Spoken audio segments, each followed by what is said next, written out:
हैं मुख्य श्रोता, उनके चरणों में प्रणाम करते हुए समस्त विप्र मंडली के चरणों में और श्रोताओं के चरणों में प्रणाम करते हुए मैं दो शब्द ही यहाँ पर कहूँगा, क्योंकि समय का बड़ा अभाव है। मैं दो चार बातें कहना चाहूँगा, क्योंकि व्यास जी ने अब जो कुछ यहाँ पर कह दिया है उसके अलावा कुछ कहना शेष नहीं रहा, अगर हम उस पर चिंतन और मनन करें। अब मैं वो शब्द कहने जा रहा हूँ जो व्यास जी नहीं सुनना चाहते हैं, पर आप सुनना चाहते हैं। मैं समय आचरण भी करूँगा, क्योंकि ऐसे संतों का मिलना और उनकी चरण दर्श का कहीं प्राप्त होना बड़ा दुर्लभ है। कथाएं तो मैं थोड़ा कड़वा कड़वा बोलता हूँ, व्यास जी तो कड़वा बोलते ही नहीं। मैं जब कभी कभी लोग मेरे से कथा करने के लिए कहते हैं तो मैं उनसे कहता हूँ कि भागवत में तो मेरा प्रवेश ही नहीं है, जो भागवत रूपी भवन है उसके बाहर के खिड़की दरवाजे तुमको जरूर देखूंगा। बोलो सच्चिदानंद भगवान की जय। अब भागवत के अंदर प्रवेश जिनका है, रास लीला में प्रवेश जिनका है, उन्होंने आपको यहाँ पर मार्गदर्शन दिया है, तो कहना मांगी कुछ रहा नहीं। अब जो मेरा परिचय सर्वे व्यास जी से हुआ था उसके बारे में दो चार बातें कहूँ। सन 84 में रात के 11 बजे हम मिले थे, क्योंकि ऐसे संतों के पास इतना समय कहाँ रहता है। तो 84 से अभी लगभग लगा दीजिए 39 साल हो गए। और उसके बाद हमें भगवान ने अवसर दिया, नन्ना भाई ने नैनीताल के DSB कॉलेज में एक साथ MA की संस्कृत की परीक्षा देने का। लेकिन हम तो तब भी आपके शिष्य ही थे। जब हम वहाँ जाते थे और 10-15 मिनट का जो समय मिलता था प्रश्न पत्र शुरू होने से पहले, तो मुझे ज़्यादा काव्य प्रकाश, साहित्य दर्पण और उसमें ऋग्वेद के भी कुछ सूक्त लगा करते थे। कभी कल हमारे पंडित जनों में चर्चा हो रही थी, हिरण्यगर्भ समवर्तदाग्नि भूतस्य जाता बुद्धिरेक राशि। तो इन सब का, और विशेष करके मेरे लिए ध्वन्यालोक जो ग्रंथ था वो बहुत कठिन हुआ करता। तो मैं आचार्य जी से वहाँ पूछ लेता था, क्योंकि ये तो इतने स्वाध्याय निष्ठ थे कि मुझे लगता था कि ये प्रोफेसरों को भी पढ़ा देंगे। और लेकिन अभी थोड़ा सा समय की सीमा है। उसके बाद अगले वर्ष जब MA की परीक्षा दी आपने, तो मैंने एक विज्ञप्ति देखी, आचार्य जी ने कभी मुझे बताया नहीं, और विज्ञप्ति संस्कृत के पारदृष्टा विद्वान पूज्यपाद डॉक्टर हरिनारायण दीक्षित जी ने निकाली थी, जो हमारे वहाँ पर विभागाध्यक्ष से संस्कृत की यूनिवर्सिटी की।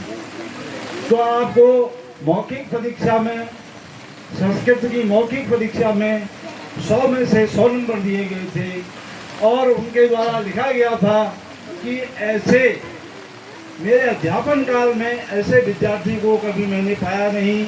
यदि मेरी शक्ति होती तो मैं इन्हें 100 में से 200 नंबर देता। ऐसी इनकी मेधा शक्ति थी और ऐसा इनका वो था। और जहाँ पर आप लोग पैसे और दक्षिणा की बात करते हैं, उसके बारे में मैं प्रकाश डालूंगा। हम तो बहुत ही लोभी, लालची, क्रोधी सभी दुर्गुण हम लोगों में हैं, और उन दुर्गुणों को हमें स्वीकार करना चाहिए। जब तक हम स्वीकार नहीं करेंगे तब तक हम सुधार की ओर नहीं जा सकते। व्यास जी का जो संस्कृत की शिक्षा दीक्षा हुई, भारतवर्ष के सुप्रसिद्ध मठ हत्याराम मठ में हुई, गाजीपुर बनारस में। हथियाराम मठ, हथियाराम मठ। वहाँ एक सिद्ध महात्मा थे, वो हाथी का रूप बना लेते, इसलिए हथियाराम नाम पड़ गया। हथियाराम नाम पड़ गया। तो वहाँ पर पूज्य बात प्रातः स्मरणी श्री बालकृष्ण यति जी महाराज अनंत श्री गुरु से महामंडलेश्वर के पद पर थे, जिनका कि मैं भी बहुत ही समादर गुरु जी के रूप में करता हूँ। और आपकी चतुर्मास की 4 महीने की भी और 2 महीने की भी कथाओं को मैंने बिल्कुल एक आसन पर बैठ के श्रवण किया। आप उन्हीं के संरक्षण में वहाँ पर अध्ययन करते थे। आपकी त्याग और तपस्या की भावनाओं को देखते हुए उन्होंने महामंडलेश्वर महाराज ने आपसे कहा था कि इस आश्रम का महामंडलेश्वर मैं आपको बनाना चाहता हूँ, आप इसको स्वीकार करें। और उस आश्रम में की जो वैभव है उसके बारे में भी मैं आपको थोड़ा बताना चाहता हूँ। जैसे हमारे वहाँ स्टील की बाल्टियाँ हैं, ऐसे वहाँ कई सोने की बाल्टियाँ हैं और अरबों खरबों की वहाँ संपत्ति है, थी और अब भी है। लेकिन महाराज जी ने, व्यास जी ने यह सोच के कि कहीं ये धन वैभव और संपत्ति हमें अपने पास में जकड़ न ले, यह कह के वह महामंडलेश्वर का पद स्वीकार नहीं किया और गुरु जी से समाय याचना की। तो ऐसे विरक्त वैसे इस श्लोक को आजकल जो भागवत के कथावाचक है पढ़ते नहीं है। जो महात्म्य में कहा गया है विरक्त वैष्णवो विप्रह, ये लक्षण जो भागवत की कथा करने वाले हैं उनका होना चाहिए। तो वे ऐसे वैभव को इन्होंने अस्वीकार कर लिया। उसके पश्चात बेड़ा कॉलेज नैनीताल में आपकी नियुक्ति संस्कृत प्रवक्ता के पद पर हुई।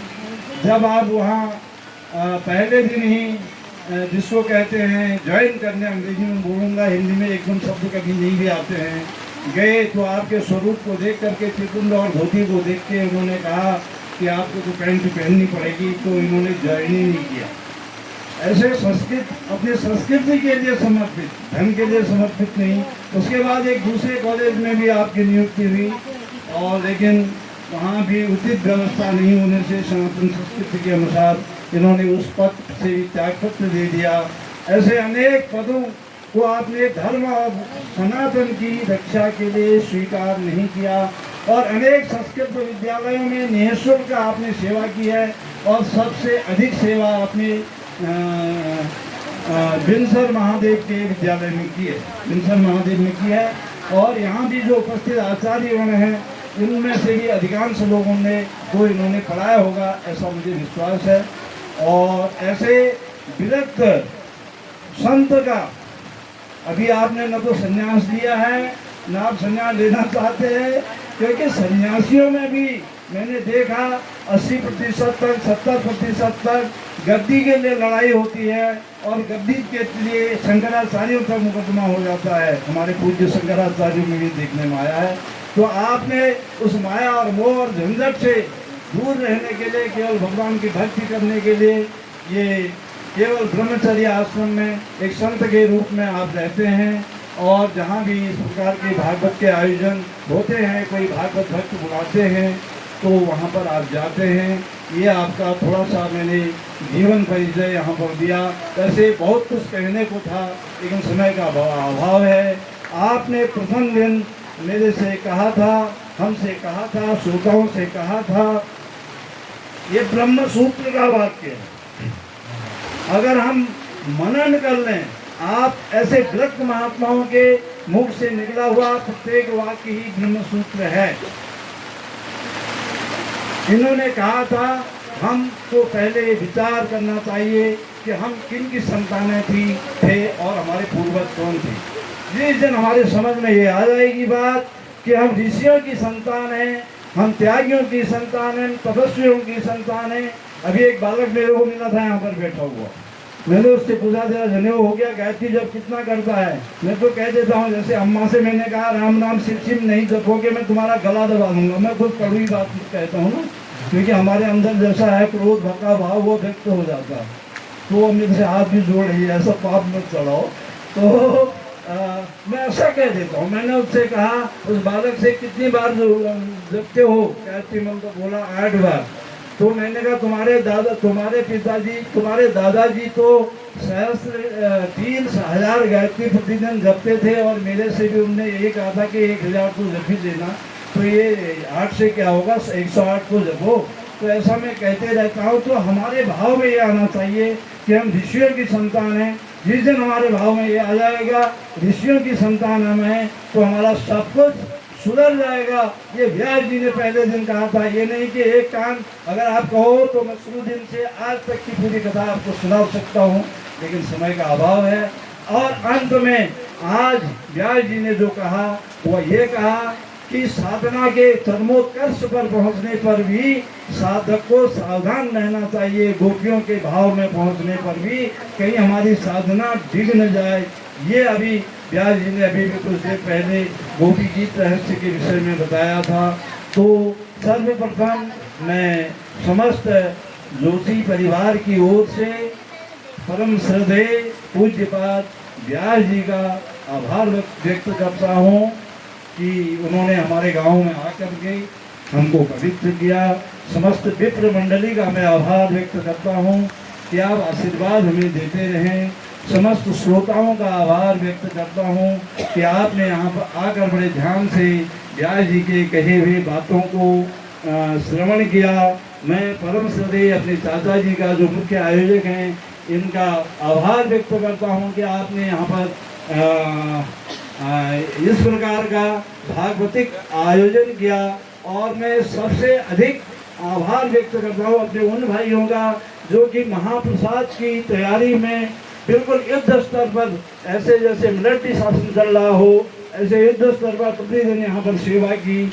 मैं उन सब अपने भाई बांधवों का जिनने महाप्रसाद भोजन की व्यवस्था में जो लगे थे विशेष आभार व्यक्त करता हूँ। और अंत में मैं बिल्कुल एक 30 सेकंड के अंदर निवेदन करता हूँ परम पूज्य व्यास जी से कि आप हमें ऐसा आशीर्वाद दें, आप हमें ऐसा आशीर्वाद दें कि हम, आपने तो कहा था मोक्ष तक, इस शरीर के त्याग तक, पर आप हमें ऐसा आशीर्वाद दें कि हमारा मोक्ष भी हो जाए तब भी हम भगवान की जो रसमयी कथाएं हैं उनको सुनते रहें। यथा तथा यदा तदा सदैव कृष्ण सत्कथा मया सदैव गीयतां तथा कृपा विधीयतां तथा कृपा विधीयतां।